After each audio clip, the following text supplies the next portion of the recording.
Living together has become an insurmountable challenge. How have I made it clear that I've reached my limit?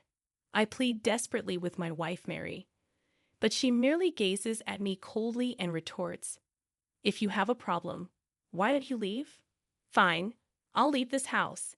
As I exit, divorce papers firmly in hand, I contemplate the fate awaiting Mary and her mother. My name is John White, and I'm turning 41 this year. Mary and I have been married for 7 years, both of us engrossed in different professions. My upbringing was shaped by my maternal grandparents after my parents perished in a car accident during my childhood. My grandfather's love for travel became my solace, taking me to diverse places.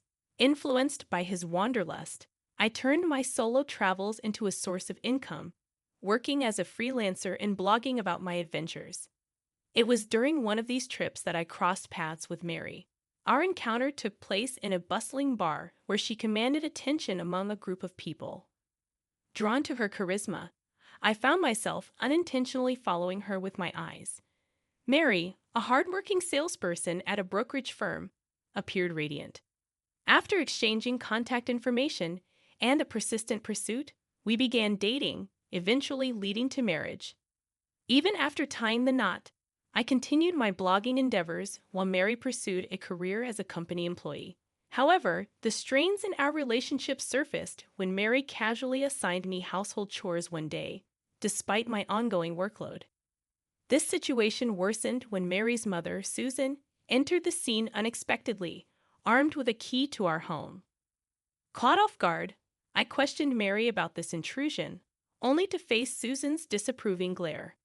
Mary, rather than defending our partnership, sided with her mother, condemning my contributions to the household.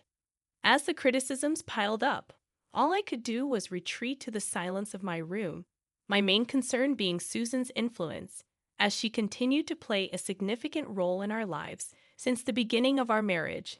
My work-from-home lifestyle has never gained favor in her eyes. Susan consistently makes snide remarks, and Mary, regrettably, has never stood up for me during these verbal assaults. Post-marriage, I discovered that Mary, raised with constant praise by her mother, was imbued with pride and vanity. Their dependency on each other became glaringly evident, and any complaint I aired about Susan would immediately upset Mary. The prospect of Susan's frequent visits became a source of dread, just the thought of it inducing a sense of depression. Predictably, she started dropping by regularly, scrutinizing every household chore and spending entire days at our home, engrossed in conversations with Mary on her days off. This relentless intrusion left me emotionally drained. On Susan's birthday, I reluctantly made my way to her house, considering it a duty I had to fulfill.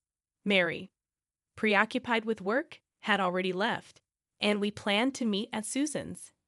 As I arrived alone, I presented Susan with a beautifully wrapped handmade bag, purchased during a shop visit for an interview. Before I could explain, she dismissed it with disdain, insinuating it was a cheap freebie. "No, that's not it," I hurriedly denied, but she paid no heed. Her disdain continued, criticizing my choice and deeming it thoughtless.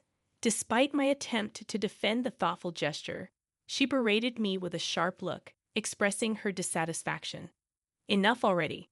I don't appreciate how you use your job as an excuse to travel and inconvenience Mary. It's not fair," I retorted, defending my pride in my work. But she continued to look down on me. "Pride in your little side hustle? That's laughable. You're living off Mary. Return this useless thing and bring me gift cards instead." Frustrated, I put the present back in the bag and headed to the department store. "I'd like $200 in gift cards, please." After purchasing and wrapping the gift cards, I returned to my in-laws' house, feeling a heaviness. "I'm back, Susan," I announced. Mary, who had arrived in the meantime, chimed in, "John, it's Mom's celebration today. I ordered some fancy takeout." The dining table was filled with dishes from a famous restaurant, but I was told to cook, so I bought ingredients. Susan interrupted. "What are you talking about? This is obviously better than your cooking. Thanks for this, Mary." I could only watch with a dissatisfied look. Reluctantly, I sat down and we started eating. Mary and Susan were chatting happily, but I felt left out. Near the end of the meal, Mary suddenly suggested, "Hey, John, shouldn't we consider moving?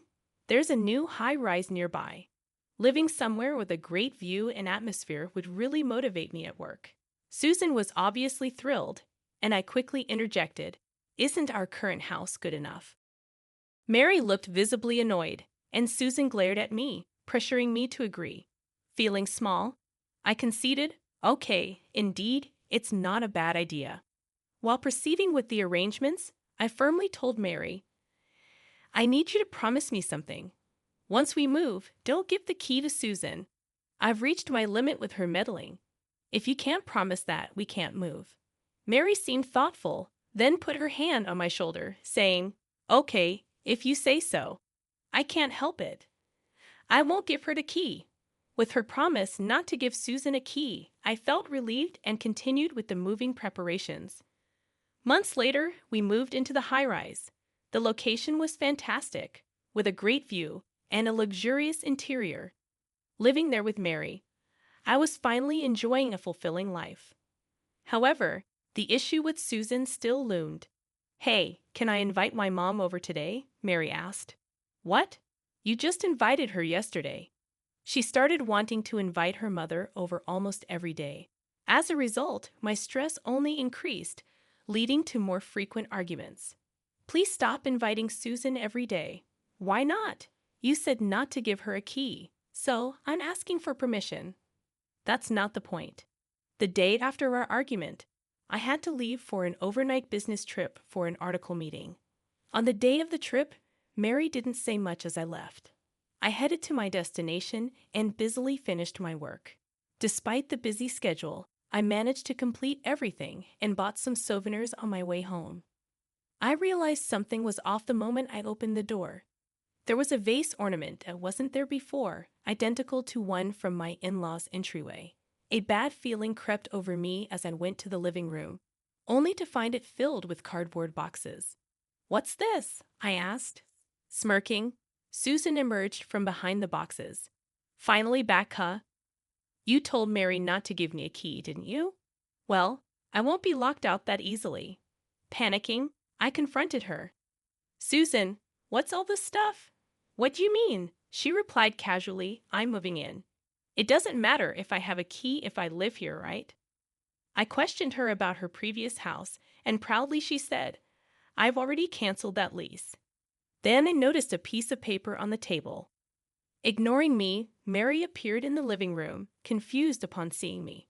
"Oh, John, you're back," I asked. "Mary, what is this?" Annoyed, she scratched her head and said, "What's the big deal?"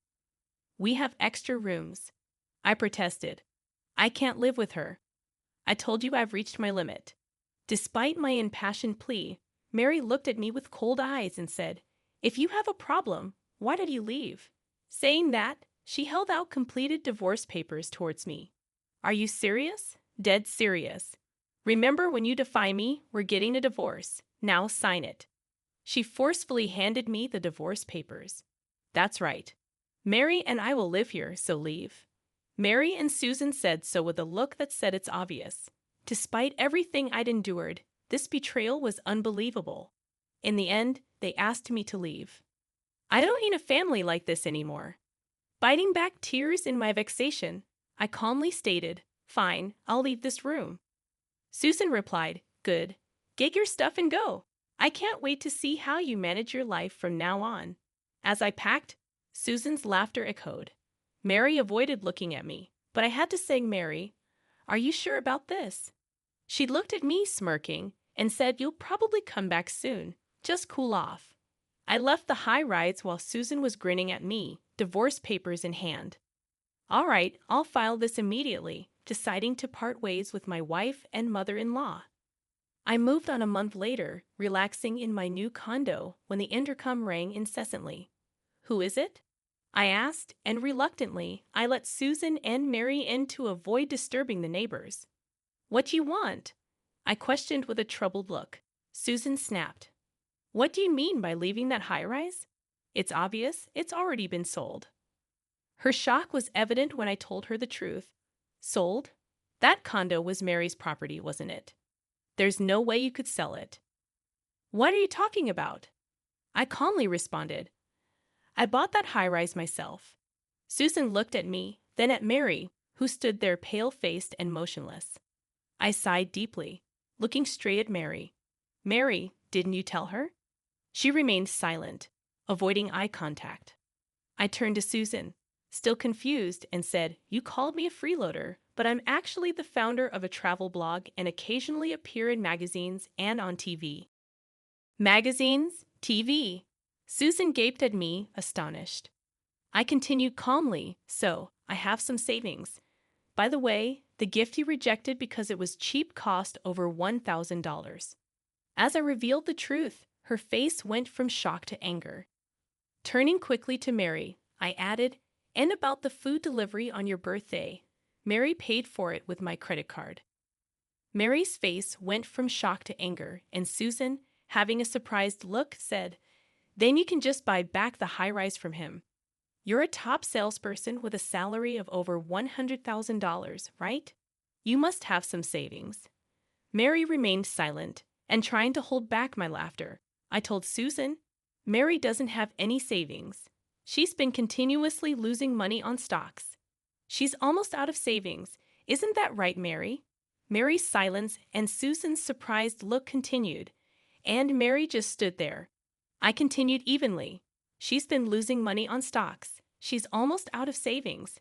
Isn't that right, Mary? Mary grabbed her arm, shaking her, and collapsed to the floor as if her legs gave out. I thought moving to the high-rise would motivate me and lead to success at work, but I questioned her while staring at her, and she mumbled evasively, But what? Ignoring her, I crossed my arms and said, I knew it. Mary had no sense in trading stocks. I wanted to support her as her husband. But then, Mary crawled in front of me and suddenly begged, John, I'm so sorry. Please, let's start over. Mary, what are you saying to this man? Susan tried to pull her up, but Mary shouted back, But, Mom, we can't survive without it. She kept begging me. I spoke softly, Mary, look at me. Her eyes filled with hope as she raised her head.